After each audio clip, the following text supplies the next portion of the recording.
ఇప్పుడు మనం మాట్లాడుకుంటున్నటువంటి doctor Kim మరియు ఇతర బైబిల్ పండితులు ఎందుకు మనం చివరి తరంలో ఉన్నామని నమ్ముతున్నారో చెప్పడానికి కొన్ని బలమైన ఆధారాలున్నాయి. ఇవి యేసయ్య చెప్పిన గుర్తులే. అవేంటో ఇప్పుడు ఒక్కొక్కటిగా చూద్దాం. మొదటిగా దేవాలయం కూల్చివేత.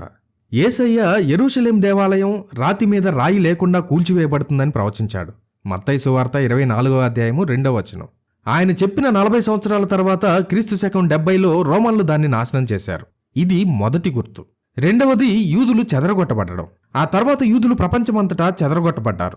దాదాపు 1900 సంవత్సరాలు వారికి సొంత దేశం లేకుండా పోయింది. ఇది యేసయ్య చెప్పిన రెండవ గుర్తు మరియు పాత నిబంధన ప్రవచనాల నెరవేర్పు.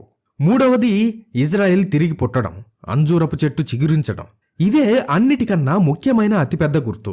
2000 ఏళ్లు ఎండిపోయిన అంజూరపు చెట్టు అంటే ఇజ్రాయెల్ దేశం మే 14, 1948న తిరిగి ఒకే రోజులో పుట్టింది. యెషయా, యెహెజ్కేలు ప్రవచనాలు నెరవేరాయి.